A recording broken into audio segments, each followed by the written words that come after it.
Greetings and welcome back, fellow survivors, to the Dino Archives. I'm Havoc with the HGC YouTube gaming channel, and in this video we're going to be talking about the Carbonemys. We're going to go over the spawn maps, we're going to be talking about how to tame them, and we're going to be talking about how to breed them, and then we're going to talk about all the things you can use them for.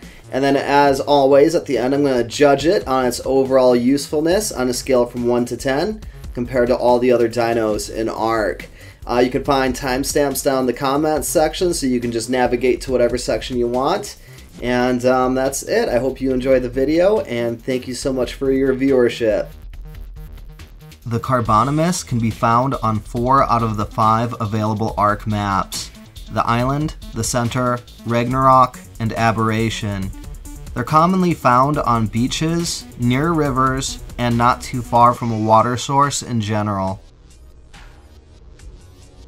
The Carbonemys is an early game blessing.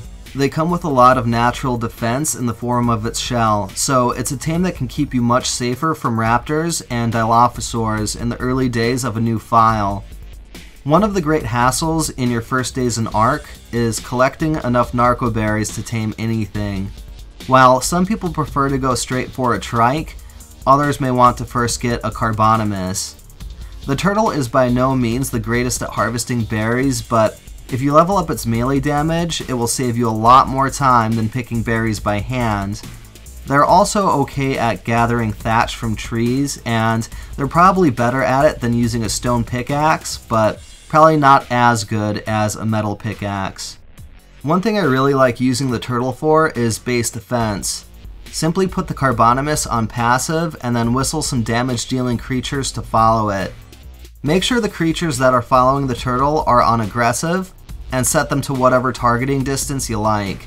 I usually set my damage dealers on high to keep enemies further at bay. When a hostile entity approaches, your damage dealers will leave the turtle and kill whatever is in range. Then they will return to your turtle once they're done. It can be really fun to optimize which creatures you use to do this. For example, you may want some ranged creatures to complement melee ones, like dilophosaurs with raptors, and you may even want to throw some flyers into the mix. Whatever the case may be, the Carbonemys makes for a really awesome anchor point for defensive areas.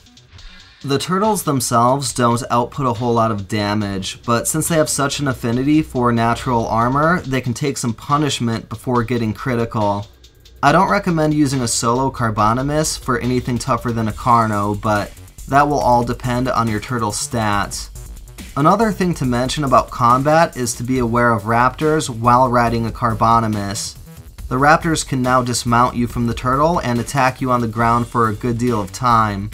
Even if you survive the assault and finally get to stand up, there's a good chance that you'll get stuck inside of the raptor. They can damage you while you're stuck, but you can't damage it. Another great use for the Carbonemys is taming the giant squid, or Tusoteuthis. When you get close to the squid, it will latch onto your turtle. At this point, you can safely dismount the Carbonemys and feed the giant squid black pearls. I would highly advise only using a bred Carbonemys from 2 high-level parents for this. If you're interested in how I tame giant squids, look in the upper right-hand corner of your screen now. There will be a link to the video on how I like to go about taming the Tusoteuthis.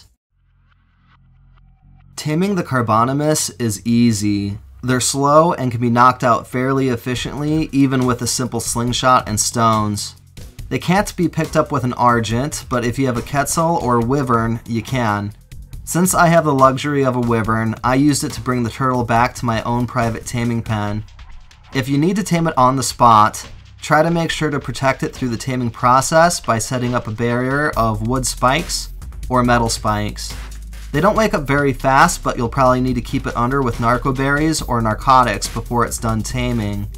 Their favorite food is pteranodon kibble, which can be made at the cooking pot or industrial cooker for 1 cooked meat, 3 fiber, 2 mejoberries, 1 pteranodon egg, 1 rock carrot, and 1 water. Its next favorite foods are any type of vegetable, then mejoberries, then any other type of berry except for narco and stem berries, since they can't eat those. Once it's tamed, you will need a saddle to ride it. The Carbonemys saddle can be unlocked at level 10, and it can be crafted right in your inventory for 10 cementing paste, 95 fiber, and 170 hide. To breed the Carbonemys, simply put a male and female into an enclosed area and set them to wander in their radial menus. You will see hearts appear above them, and you can watch the mating progress on the female's HUD.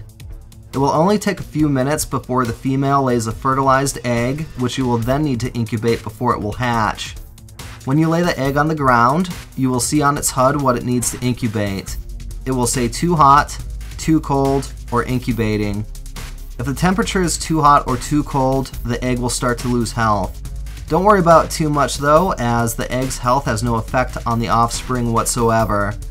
You can also store the fertilized egg in a refrigerator or preserving bin until you're ready to incubate it. If you can, use air conditioners for incubating. It will regulate the temperature of the egg no matter what. If you can't provide AC units, you can then use torches or campfires to increase the temperature of the egg. Once you get the temperature right, the egg will say incubating and the incubation bar will start to drop. When the bar reaches 0, the egg will hatch.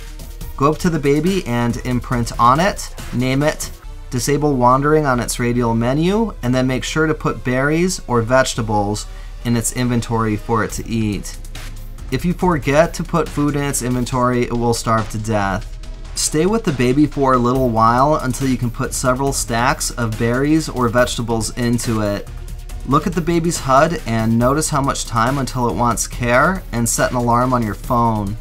When that timer reaches 0, you'll have another chance to imprint on the baby and further increase its stats.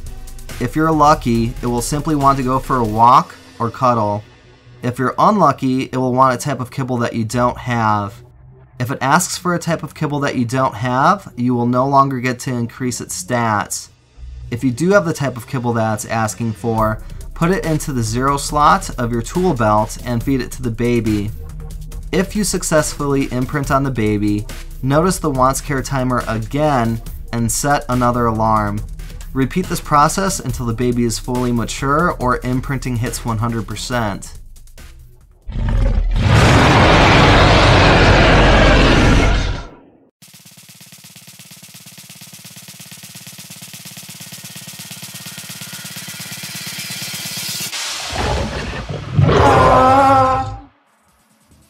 The Carbonemys gets a 5 out of 10 on the overall usefulness scale.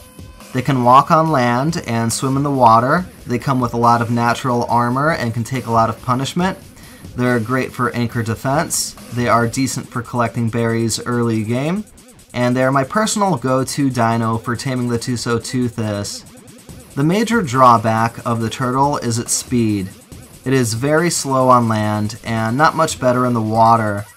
The Carbonemys is not required to perform effectively in the game, but they can make life a bit easier for the survivor who tamed it. Some players like to go for the Carbonemys for berry harvesting early game, but many players, including myself, prefer to go straight for a trike. And other than that, they're just not necessarily required to perform and progress effectively in the game.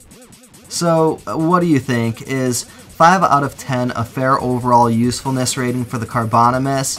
Feel free to post your thoughts in the comments section, and I hope you'll check out the next video in the Dino Arkive Series, where we will be going over the Carnotaurus.